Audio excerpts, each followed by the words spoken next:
My name is Sarah Mitchell, and at 27 years old, I thought I understood what family meant. Growing up with wealthy parents who owned Denver's largest real estate empire taught me that appearances matter most. The day I married Ryan, my parents never showed. When I called, their words cut deeper than any knife could. Enjoy marrying your electrician. We won't be embarrassed with you. They had no idea what was coming. The photo I sent afterward had them calling nonstop in panic. Before I reveal what that photo showed, let me know where you're watching from and hit subscribe to catch the rest of this story. I grew up in what most would consider a dream. Our family mansion sat on 3 acres in Cherry Creek, one of Denver's most prestigious neighborhoods. My father, James Mitchell, and my mother, Helen, built Mitchell Property Development from nothing into a company valued at over $200 million.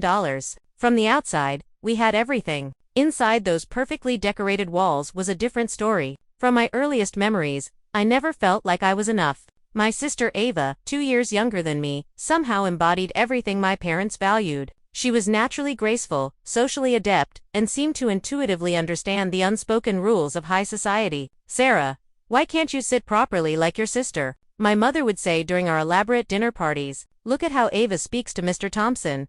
That's how you build connections." I tried. God knows, I tried. In 3rd grade, I brought home a report card with straight A's, proudly placing it on my father's desk in his home office. "Good job," he said without looking up from his computer. When Ava brought home B's and C's that same year, they took her out for ice cream and bought her a new dress because she tried her best. The pattern continued throughout our childhood. For my 15th birthday, I received a card with $50 inside. 3 months later, when Ava turned 13, they surprised her with a brand new Audi convertible in our circular driveway, complete with a giant red bow. "Your sister is more social," my mother explained when she saw my face. "She needs a car to visit her friends. You just go to the library anyway." She was right. I did go to the library. I loved learning and found comfort in books rather than the shallow social gatherings my parents forced us to attend. My academic achievements continued through high school. I graduated as valedictorian with a full scholarship to the University of Colorado Boulder. My parents attended the ceremony but left early for a charity gala. "We've already heard your speech during practice," my father said, checking his watch, "and the Mitchell Foundation is presenting a large donation tonight." College brought a new level of disparity. Though we were wealthy, my parents insisted I take out student loans and work part-time. "It builds character," my father said. "You need to understand the value of money."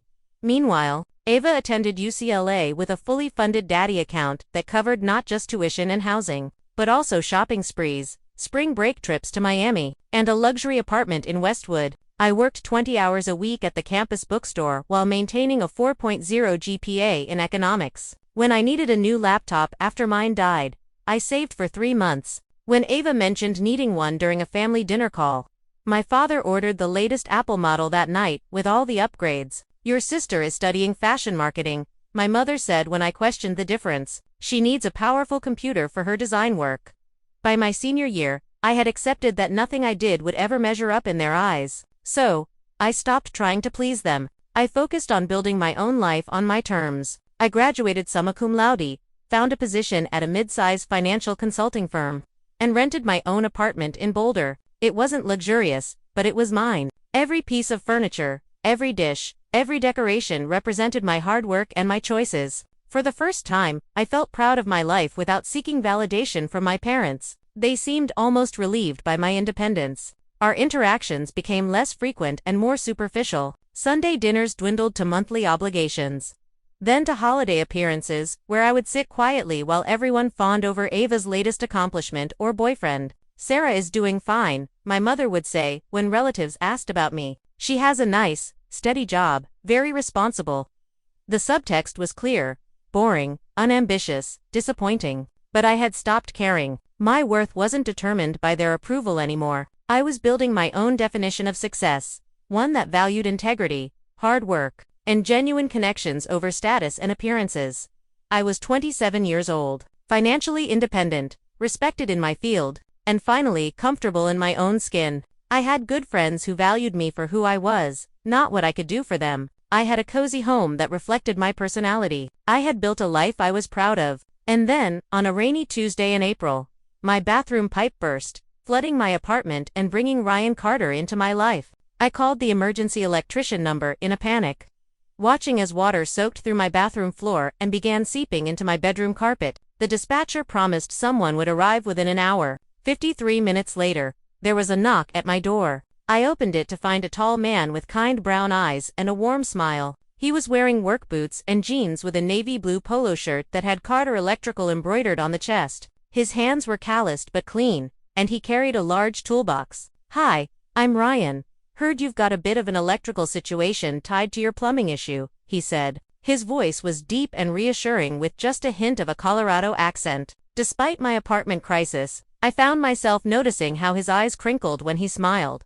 Ryan assessed the situation quickly and professionally, addressing the electrical hazards and coordinating with a plumber to fix the burst pipe. As he worked, we started talking. He wasn't what I expected from an emergency electrician. He was articulate, thoughtful, and surprisingly funny. "So, what do you do when you're not dealing with indoor swimming pools?" he asked as he worked. I told him about my job in financial consulting, and instead of glazing over like most people did, he asked intelligent questions about market trends and economic indicators. We somehow shifted to books, and I discovered he was currently reading the same historical biography I had just finished. By the time he completed the repairs 3 hours later, I felt like I'd met someone special. When he handed me his card and said, "Call me if you have any more electrical emergencies or if you want to continue our conversation about 19th century literature," I found myself smiling.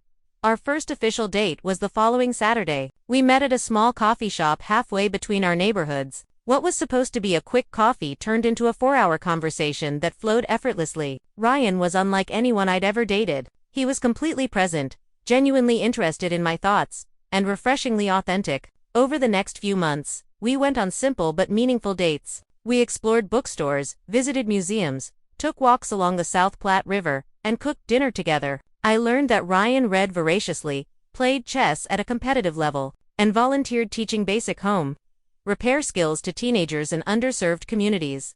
When Ryan first came to my apartment for dinner, I noticed him examining my bookshelf with genuine interest. "You have excellent taste," he said, pulling out a volume on economic theory that most people wouldn't recognize. Schumpeter's theories on creative destruction are fascinating, especially when applied to modern tech disruption.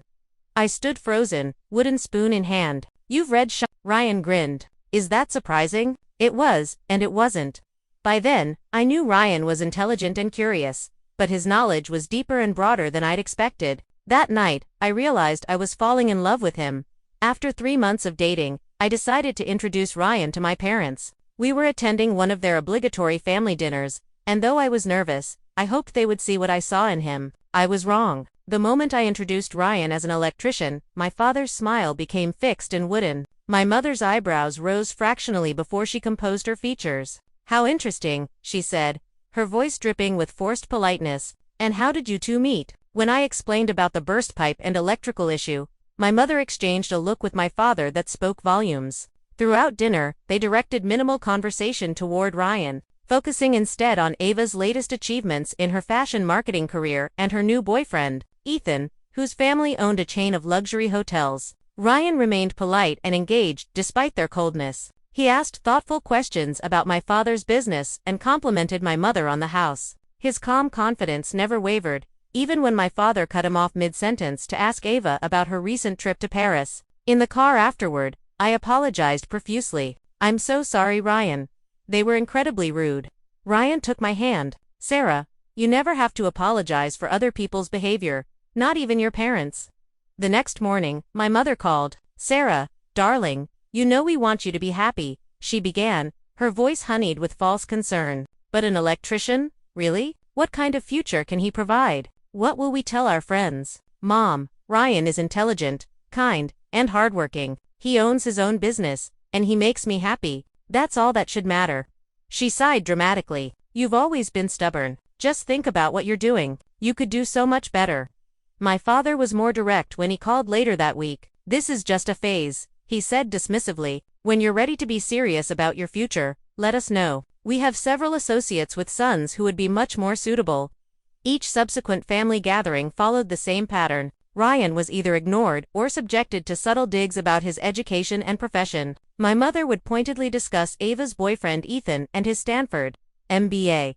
My father would talk about his golf games with CEOs and politicians while looking through Ryan as if he were invisible. Through it all, Ryan remained He never tried to impress them or pretend to be someone he wasn't.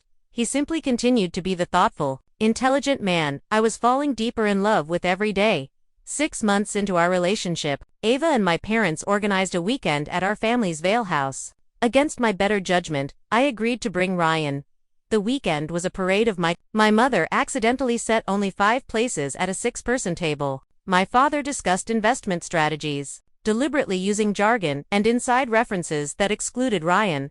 Ava and Ethan openly discussed which European cities had the best shopping with pointed remarks about the importance of being well. That night, as Ryan and I walked along a mountain trail, I finally broke down. I'm sorry they're so horrible. I don't know why they can't see how amazing you are.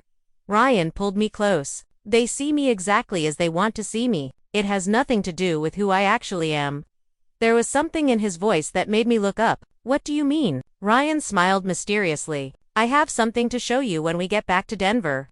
The following weekend, Ryan invited me to his apartment for the first time. He lived in a modest but well-maintained building in Lakewood. His apartment was neat and surprisingly spacious, with floor-to-ceiling bookshelves filled with everything from classical literature to advanced engineering texts. While Ryan prepared dinner in the kitchen, I wandered around, looking at his book collection. On his desk, I noticed several technical journals and sketches of what looked like complex electrical systems, but with unusual components I didn't recognize. Finding anything interesting? Ryan asked, coming up behind me with 2 glasses of wine. These diagrams, I said, pointing to the sketches. They look really advanced for standard electrical work.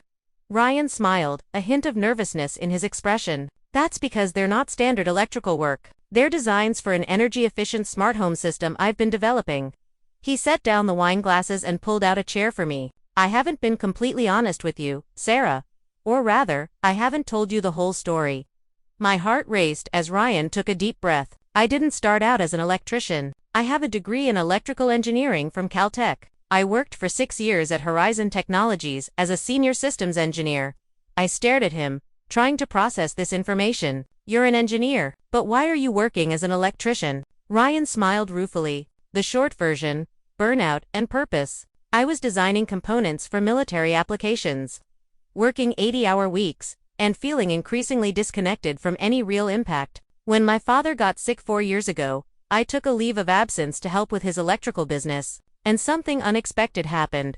He leaned forward, his eyes lighting up. I discovered I loved the hands-on work. I loved solving immediate problems for real people. I loved not being chained to a desk. After my father recovered, I decided not to go back to Horizon. I took over his business instead. Ryan stood and walked to a cabinet, pulling out a folder. But I never stopped being an engineer. For the past 3 years, I've been developing this.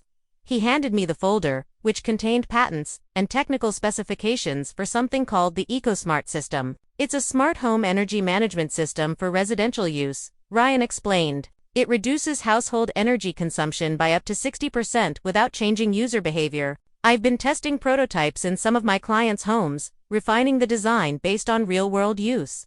I looked up from the papers, stunned. Ryan, this is incredible, but why keep it a secret? He sat back down, taking my hands in his. I wanted to prove the concept worked before seeking investors. And honestly, I've enjoyed being underestimated. People see electrician and make assumptions. They don't see the Caltech graduate or the entrepreneur. His eyes met mine, serious now, including your parents. My mind was racing. So, all this time, you've been running an electrical business while developing a technology that could change how residential energy systems function. I secured a patent last month, he said, and I'm in talks with 3 venture capital firms interested in funding mass production. I thought about how my parents had treated Ryan, the dismissive glances, the condescending remarks, all while having no idea who he really was. Why didn't you tell them? Or me? I asked quietly. Ryan squeezed my hands. You fell in love with Ryan the electrician, not Ryan the Caltech engineer or Ryan the potential tech entrepreneur. That meant everything to me. As for your parents, I wanted them to accept me for who I am, not what I've accomplished. I didn't want to play into their value system that judges people based on credentials and bank accounts. 2 weeks later, Ryan took me to a small botanical garden where we'd had one of our first dates. As we walked among the spring blooms, he suddenly stopped and turned to me. Sarah, Meeting you changed everything for me. You saw me for who I am, not what I do or what I own. You loved me without conditions or expectations." He knelt down on one knee, pulling a small box from his pocket. "I want to spend my life with someone who values character over credentials, kindness over status, and love over appearances. Will you marry me?" The ring was simple but beautiful, a sapphire surrounded by small diamonds. Later, Ryan told me he had designed it himself and had it custom-made by a local jeweler. "Yes," I said, through tears of joy. "Yes, I will marry you." That night, as we celebrated with champagne, I asked Ryan if we should tell my parents about his background before the wedding. He thought for a moment. "I think we should give them one more chance to accept us for who we are. If they can't support our marriage without knowing about my education or business prospects, then maybe they don't deserve to know." I agreed, hoping against hope that my parents would finally see beyond their narrow definitions of success and worth. "We'll have a simple wedding," I said. "Something that reflects us, not what others expect." Ryan smiled. "Perfect, just like you." The day after our engagement, I called my parents to share the news. My mother answered on the third ring. "Hello, darling. How are you?" "I'm wonderful, Mom. I have exciting news." Ryan proposed, and I said yes. The silence on the other end lasted so long, I thought the call had dropped. "Mom, are you there?" "Yes, I'm here," she finally said, her voice noticeably cooler. "That's quite a surprise. Have you really thought this through?" No congratulations, no excitement, just immediate doubt. "Yes, Mom. I've thought it through. I love Ryan, and we want to get married." "Well," she said with a sigh, "I suppose you need to make your own decisions. Your father and I just want what's best for you." The implication was clear. Ryan wasn't what they considered best for me. Before I could respond, my mother quickly changed the subject. "Oh, did Ava call you? Ethan proposed last weekend. They're planning a June wedding at the Brown Palace. Isn't that wonderful?" My sister and Ethan had been dating for 8 months, 2 months less than Ryan and me. But of course, their engagement warranted celebration, while mine warranted concern. "That's great, Mom. I'm happy for them. You should call your sister. She's so excited." Ethan gave her a 4-carat diamond. "It's absolutely stunning." I ended the call, feeling deflated. What should have been one of the happiest moments of my life had been dismissed and overshadowed in less than 5 minutes.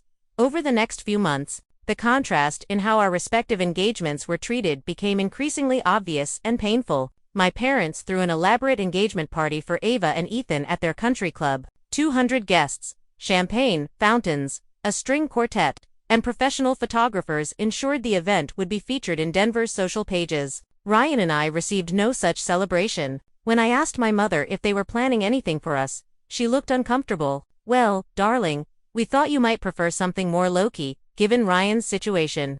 Ryan's situation being that he was an electrician, at least as far as they knew. "Actually, Mom, a celebration would be nice. Nothing extravagant, just family and close friends." She patted my hand. "Let me talk to your father. Our schedule is quite full with Ava's wedding planning." Unsurprisingly, that conversation never led anywhere. Instead, all family gatherings became centered around Ava's upcoming nuptials. Sunday dinners transformed into wedding planning sessions. My mother and Ava discussed flower arrangements, menu options, and seating charts while I sat silently. My own engagement completely ignored. When I mentioned our own wedding plans, my mother would nod distractedly. "That's nice, dear. Now, Ava, about the bridesmaids' dresses." The most painful moment came during a family dinner when my father announced he had set aside $300,000 for Ava's wedding. "Only the best for my little girl," he said, raising his glass in a toast. I sat frozen, remembering how my parents had reacted when I told them Ryan and I were planning a small garden ceremony, followed by a reception at a local restaurant. "Well, that sounds economical," my mother had said with a tight smile. "I suppose it suits your circumstances." No offer of financial help, no offer to assist with planning, not even an offer to review our guest list. As Ava's wedding approached, I was included in the bridal party as a bridesmaid, but felt more like a prop than a sister. At the bridal shower, which cost more than our entire wedding budget, my mother introduced me to her friends. "This is Sarah, Ava's sister. She works in finance and is also engaged." No mention of Ryan. No excitement about my upcoming wedding. One of my mother's friends, after several glasses of champagne, was less subtle. "I heard you're marrying a handyman or something. How non-traditional of you." The final straw came during Ava's wedding weekend. The rehearsal dinner was held at an exclusive restaurant overlooking the Denver skyline. As family members gave toasts celebrating the couple, my father stood and raised his glass. Tomorrow, my beautiful daughter marries the man of her dreams. A man with ambition, education, and the right connections to succeed. Ethan, you are exactly the kind of son-in-law we always hoped for. His eyes briefly flicked to me and Ryan before returning to the happy couple. The message couldn't have been clearer. The wedding itself was a spectacle of excess. Ava's dress cost $20,000. The flowers alone were worth more than my car. 500 guests witnessed their vows at Denver's historic Cathedral Basilica, followed by a reception at the Brown Palace that featured a 10-piece band, a gourmet 5-course meal, and a fireworks display over the city. Throughout it all, Ryan remained gracious and supportive. Even when relatives pointedly asked him about fixing outlets for a living or whether he had always aspired to be an electrician. On the drive home, I finally broke down. I'm so sorry you had to endure that. They're being horrible. Ryan took my hand. Sarah, I don't care what they think of me. I only care that they're hurting you. We don't need their approval or their money. Our wedding will be perfect because it will be about us and our love, not about impressing people or maintaining social status. 2 weeks later, I called my parents to formally invite them to our wedding, which was scheduled for the following month. My father answered, his voice distracted. Sarah, I'm heading into a meeting. Can this wait? It'll just take a minute, Dad. I wanted to officially invite you and Mom to our wedding. It's on Saturday, August 12th at Red Rocks Park. The ceremony starts at 4 o'clock. His sigh was audible. August 12th, let me check my calendar. I heard papers shuffling. We have the charity gala for the Children's Hospital that evening. It's been on our calendar for months. The ceremony is at 4 o'clock, Dad. The gala doesn't start until 7. You could attend both. Another sigh. I'll talk to your mother and get back to you. He never did. When I called again, a week later, my mother made vague excuses about scheduling conflicts and promised to try their best to attend. As our wedding day approached, I held on to a sliver of hope that they would show up, that they would finally put their love for me above their social prejudices. Despite everything, they were still my parents, and I wanted them to be part of the most important day of my life. The day before the wedding, I called one last time. Mom, I just wanted to confirm that you and Dad will be there tomorrow. Oh Sarah, she said, her voice artificially regretful. Your father has that important meeting with investors from Dubai. We really cannot miss it. I'm sure your wedding will be lovely. Though, the lie was transparent. There was no meeting. They simply couldn't bear to watch their daughter marry someone they deemed beneath their social standing. I see, I said, my voice hollow. Well, if you change your minds, you know where we'll be. I hung up, a strange calm replacing the hurt. I had given them every chance, and they had made their choice. Now I would make mine. My wedding day dawned clear and beautiful. Ryan and I had chosen Red Rocks Park for its natural beauty and intimate setting. We had planned everything ourselves, from the simple floral arrangements to the playlist for the reception. The park pavilion was transformed with white fairy lights, wildflowers in mason jars, and gauzy fabric draped from the wooden beams. It wasn't extravagant, but it was exactly what we wanted. As my best friend Megan helped me into my dress, a simple ivory gown with delicate lace details, I tried not to think about my parents' empty seats in the front row. You look beautiful, Megan said, adjusting my veil. Are you okay? I nodded, forcing a smile. I'm marrying the love of my life today. That's all that matters. But as the clock ticked closer to 4 o'clock, I found myself glancing repeatedly at my phone, hoping for a message saying they were on their way. Nothing came. At 3:45, I couldn't help myself. I called my mother's cell phone. It rang several times before she answered. Sarah, what is it? Mom, the ceremony starts in 15 minutes. Are you and Dad coming? There was a pause, then my mother's voice, cold and detached. Sarah, we've been through this. Your father and I have other commitments today. But it's my wedding day, I whispered, tears threatening to spill. And it was your choice to marry him. Her voice dripped with disdain. Enjoy marrying your electrician. We won't be embarrassed with you. The call ended abruptly. I stared at the phone in my hand, her words echoing in my head, not just disappointment or disapproval, but active embarrassment, as if my choice of husband reflected poorly on them, as if love were less important than social standing. I sat down heavily on a chair, tears now flowing freely. Megan rushed to my side. They're not coming, I managed between sobs. They're too embarrassed to see me marry an electrician. Megan hugged me tightly. Then they don't deserve to be here. Today is about you and Ryan, not about them. There was a gentle knock at the door, and Ryan's voice called, "Sarah, is everything okay?" Traditionally, the groom shouldn't see the bride before the ceremony. But at that moment, I needed him more than I needed tradition. "Come in," I called. Ryan entered, looking handsome in his navy suit. When he saw my tears, he was immediately at my side, kneeling before me. "What happened?" Through tears, I explained my parents' final rejection. Ryan listened, his expression moving from concern to anger to resolve. "Sarah, look at me," he said gently, taking my hands in his. "Your parents have made their choice, and it's their loss. They will miss seeing their amazing daughter marry someone who loves her completely. They will miss the beginning of our life together, and someday they will regret it." He wiped a tear from my cheek. "But today isn't about them. It's about USA, about the life we're choosing to build together. So, the question is, do you still want to marry me today, with or without your parents' blessing?" Looking into his eyes, I found my answer. "Yes, more than anything." Ryan smiled. "Then let's not give them the power to ruin our day." He was right. I had spent too many years seeking my parents' approval, measuring my worth by their standards. Today marked the beginning of a new chapter, one where I defined success and happiness on my own terms. I dabbed at my eyes and stood up. "Megan, can you help fix my makeup? I have a wedding to get to." As I prepared to walk down the aisle, my uncle, Thomas, my father's brother, and the only family member who had always treated me with unconditional love, approached me. "Your father called me," he said quietly, "told me they weren't coming and asked if I would check on you." I braced myself for more disappointment, but Uncle Thomas surprised me. I told him he was making the biggest mistake of his life. He continued, "And then I asked if you'd do me the honor of letting me walk you down the aisle." Fresh tears, but this time of gratitude, filled my eyes. "I would love that, Uncle Thomas."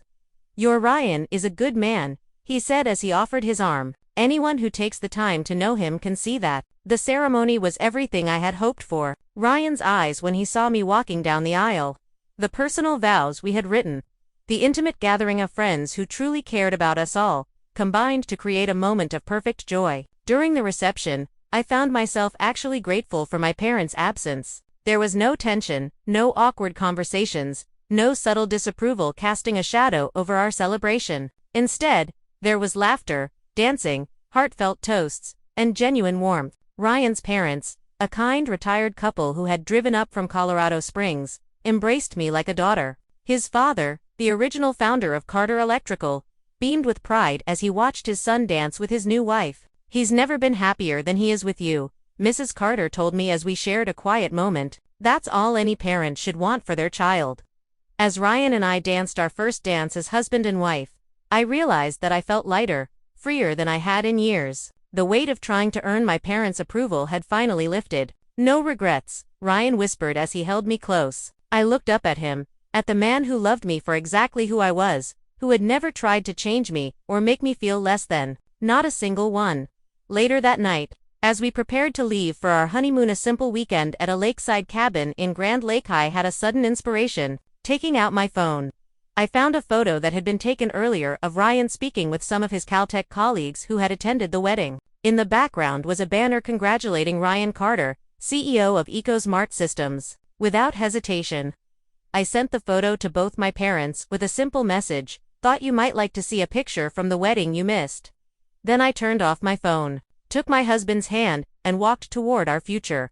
Our honeymoon was simple but perfect. The cabin Ryan had rented sat on the shores of Grand Lake, surrounded by pine trees and wildlife. We spent our days hiking, reading on the porch, and swimming in the clear lake water. Our evenings were filled with home-cooked meals, board games, and conversation that flowed effortlessly from serious to silly and back again. It was on the third day of our honeymoon that Ryan received the call. I was reading on the porch when he stepped outside, his face lit with excitement. "It's official," he said, sitting beside me. "Peak Capital is investing $5 million in We're going to full production by the end of the year." I threw my arms around him. "Ryan, that's amazing. I'm so proud of you." He hugged me tightly. "I couldn't have done it without your support." Having someone who believed in me, in the real me, made all the difference. That same afternoon, an article appeared in the Denver Business Journal's online edition. Caltech engineer secures major funding for revolutionary energy management system.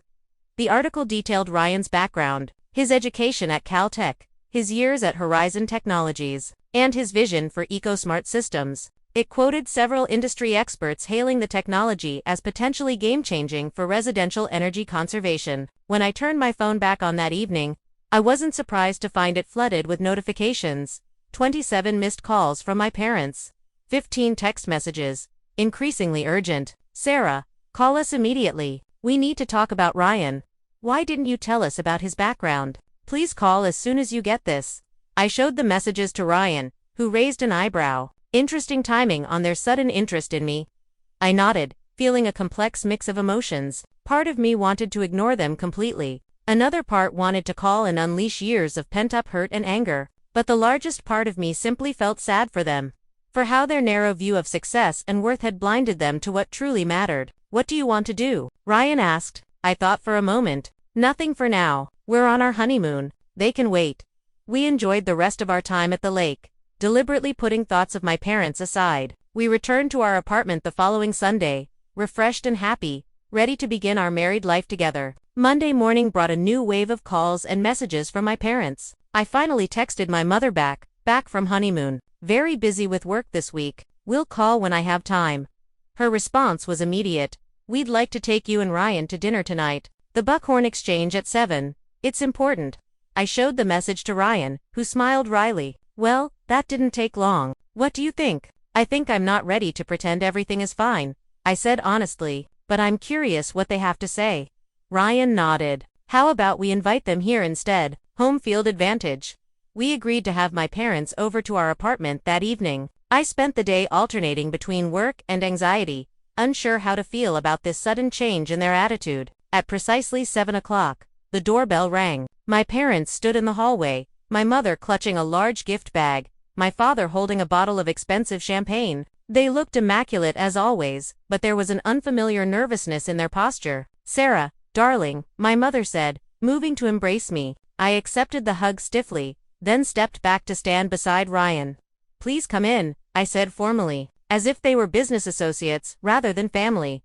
They entered our apartment, eyes darting around, taking in our modest but comfortable home. My mother handed me the gift bag, a belated wedding present, she said with a bright smile that didn't reach her eyes. We felt terrible about missing the ceremony. I set the bag aside without opening it. Would you like something to drink? The awkward small talk continued through drinks in our living room. My parents commented on the weather, asked about our honeymoon in vague terms, and studiously avoided any mention of the wedding they had missed or the reason for their sudden desire to see us. Finally, my father cleared his throat. Ryan, we owe you an apology. We made assumptions about you that were clearly incorrect. Ryan nodded but said nothing, his expression neutral. If we had known about your Caltech background and your company, my mother added, we would have what? I interrupted, unable to contain myself any longer. Treated him with basic respect. Attended our wedding. Not been embarrassed to have him as a son. My mother had the grace to look uncomfortable. Sarah, we made a mistake. We're trying to make amends. Are you? I asked. Because it sounds like you're not sorry for how you treated Ryan. You're sorry you misjudged his economic potential. Those are very different things. My father straightened his tie, falling back on his business demeanor. Regardless, we'd like to move forward positively. In fact, I've been thinking that Mitchell Property Development could benefit from EcoSmart's technology in our new eco-friendly apartment complex. Perhaps we could discuss a partnership. Ryan, who had been quiet until now, finally spoke. That's an interesting proposal, James. But I should mention that EcoSmart just acquired development rights for the Union Station project. My father's face went pale. The Union Station project was a major redevelopment project that Mitchell Property Development had been trying to secure for years. It represented potentially hundreds of millions in revenue. That's unexpected, my father managed. I wasn't aware your company had diversified into real estate development. Ryan smiled mildly. We're primarily focused on energy management technology, but our investors saw an opportunity to showcase our systems in a large-scale residential project. The Union Station project was perfect for that purpose. My mother looked between Ryan and my father, clearly trying to assess the business implications. Well, perhaps that's even more reason for our families to work together, she suggested smoothly. I had heard enough. Is that why you're here? Because you think Ryan can now benefit your business? Of course not, my mother protested. We're here because you're our daughter, and we missed your wedding, and we want to make things right. You missed our wedding because you chose to miss it, I said quietly. You were embarrassed by my choice of husband based solely on his occupation. You made me feel like I wasn't worthy of the same love and support you gave Ava. And now that you've discovered Ryan has credentials and success that you respect, suddenly you want to make things right. My father shifted uncomfortably. Sarah, business and family are complicated. Sometimes they overlap in ways that aren't easy to navigate. No, Dad. This isn't complicated. This is actually very simple. You and Mom value status, money, and appearances over character, happiness, and love. You always have. I just finally stopped expecting anything different. My mother's eyes filled with tears, whether genuine or strategic. I couldn't tell. Sarah, please. We made a terrible mistake. We want to be part of your lives.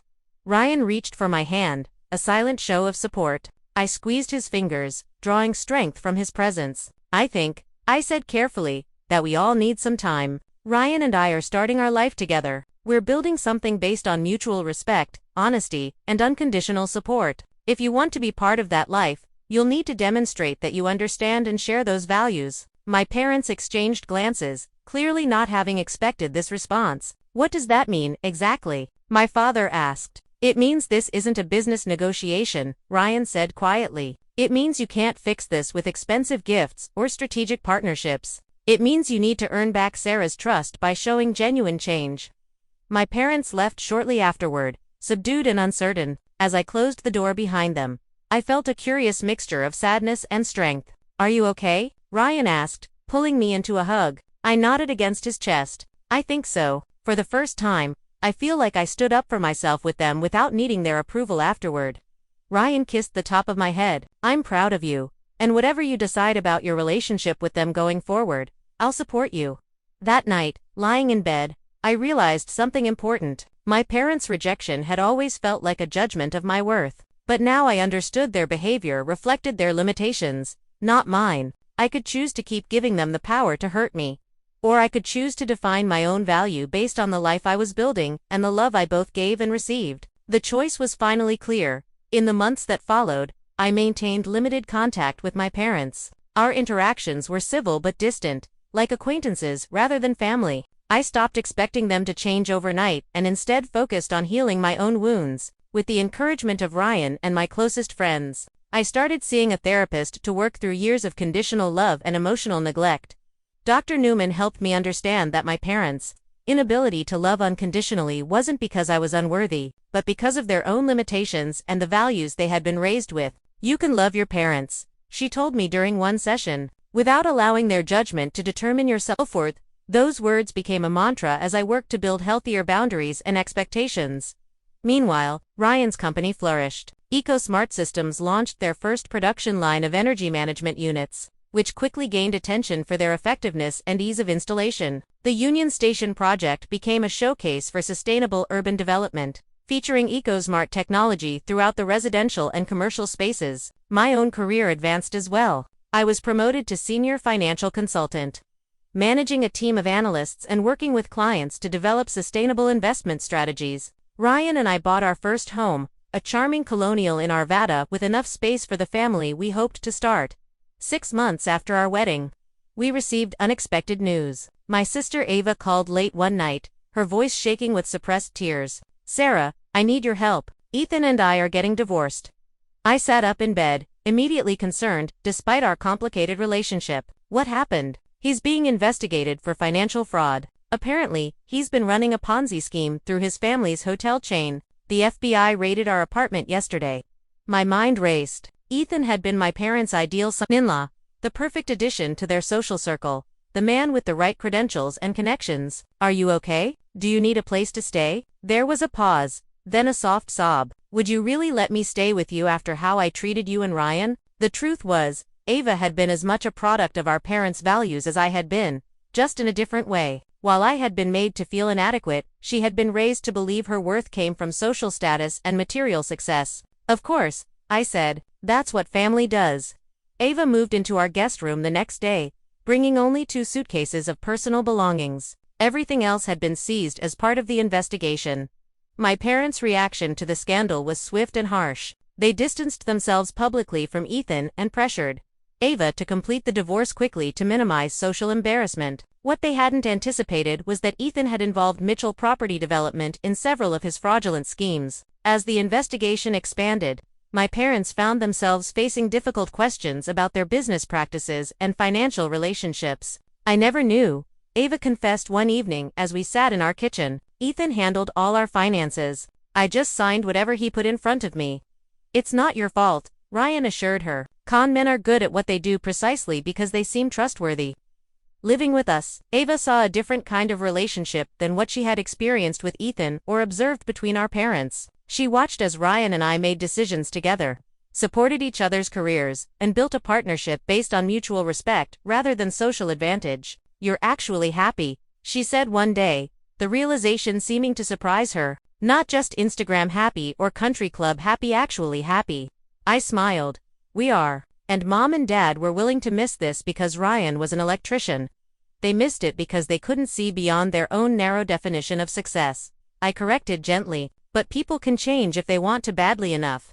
As Ava rebuilt her life, finding a job in marketing and eventually her own apartment, my parents faced their own reckoning. The scandal involving Ethan had damaged their reputation in Denver society. Several of their business associates distanced themselves, and they were forced to sell their Cherry Creek mansion to cover legal settlements. A year after our wedding, my father called and asked if he and my mother could visit. I agreed with cautious optimism. They arrived looking older. Somehow, the stress of the past year had left visible marks. My father, once imperious and commanding, seemed smaller. My mother's perfect appearance showed cracks in the foundation. "We've been doing a lot of thinking," my father began after we were seated in the living room. "About values, about what really matters." My mother nodded. "The people we thought were our friends disappeared the moment we faced difficulties. The social circle we worked so hard to maintain turned their backs on us." My father continued, looking between Ryan and me. "But you took in Ava when she had nowhere to go, even after how poorly we treated you. That's what family does." I repeated the words I had said to Ava. "That's what family does."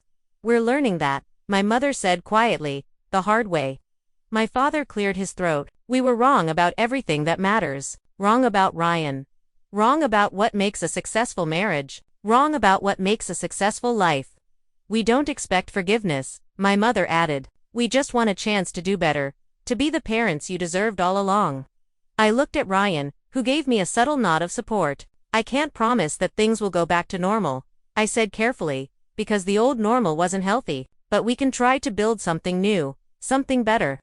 The road to reconciliation was long and sometimes difficult. There were setbacks and old patterns that needed to be broken, but gradually, we established a new kind of relationship.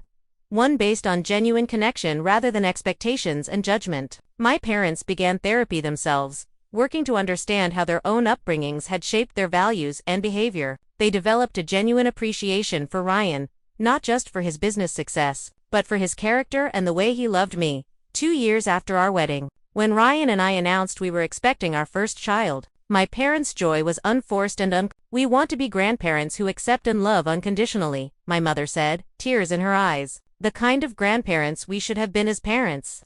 As I look back on our journey, I realized that what seemed like the worst rejection actually set me free. It forced me to define success and happiness on my own terms, to build relationships based on authentic connection rather than social advantage. Ryan and I established a scholarship fund at Caltech for students from working-class backgrounds who want to pursue engineering degrees. We named it after Ryan's father, who had taught his son that honest work of any kind has dignity and value. My parents, in their own way, found a new purpose. They downsized their business to focus on affordable housing initiatives, working to create homes for families regardless of social status or income level. Ava found her own path as well, starting a nonprofit that helps women recover financially after leaving fraudulent or abusive relationships.